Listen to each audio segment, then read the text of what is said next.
안녕하세요. Hi everyone, I'm Jake. Thanks for watching. Today we're going to talk about conjugations, especially verb conjugations. If you're learning Korean, you probably know it is really complicated because there are many things to consider when conjugating verbs. In English, you mainly conjugate verbs based on tense and sometimes the subject. In Korean, however, you have to consider tense, politeness level, formality, mood, and sentence type. And once we add honorifics, it becomes even more complicated.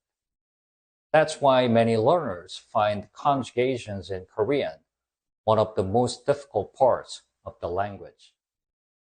I'm not going to cover honorifics in this video because that would be too much for just one lesson. So in this video, we will first talk about the differences between English and Korean conjugations. And in the next video, we'll cover the important points when conjugating verbs in Korean. All right, let's get started. First, let's start with some good news. Unlike English, you don't have to conjugate verbs based on the subject in Korean. In English, you add s or es to a verb when the subject is third person singular in the present simple tense. However, in Korean, the verb form doesn't change based on the subject in the same situation.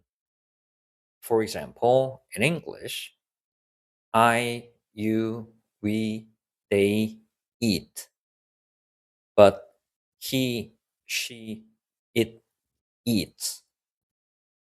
In Korean, we say 나는, 너는, 우리는, 그들은 먹어요.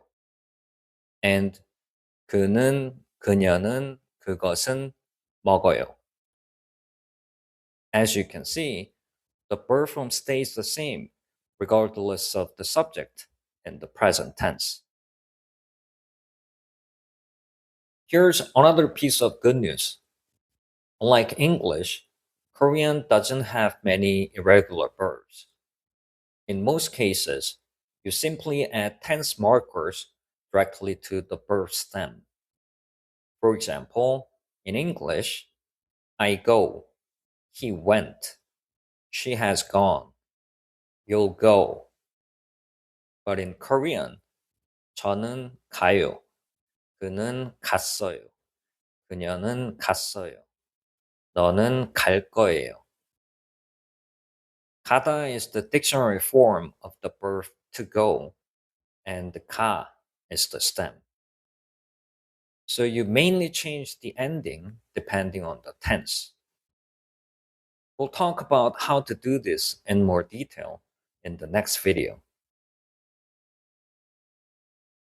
Next, let's talk about politeness and formality, which are probably the biggest differences between English and Korean.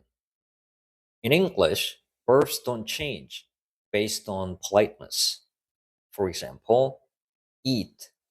Please eat. Could you eat? Politeness is expressed through additional words, not changes in the verb form.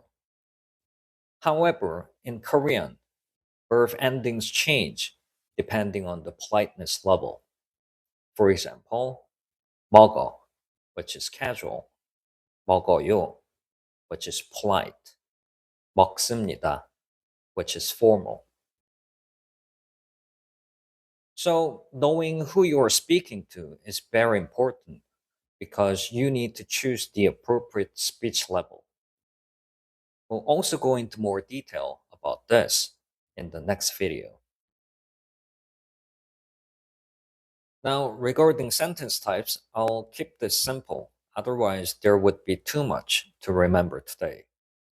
In English, you usually change the word order and use auxiliary verbs to form questions. For example, she likes coffee changes to does she like coffee to form a question.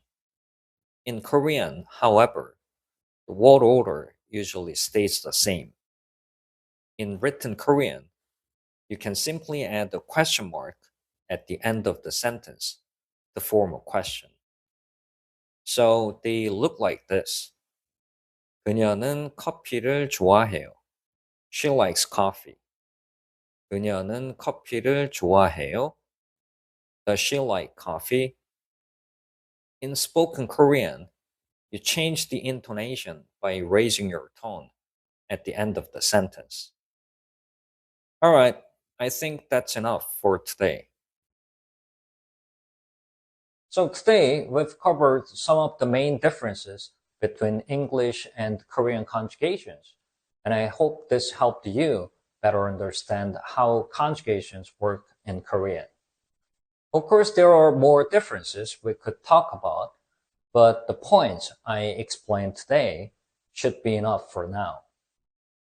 You'll become better at conjugating verbs in Korean as long as you keep these points in mind while speaking Korean. Okay, I think we can wrap it up here for today. If you enjoyed this video, please like and subscribe to my channel.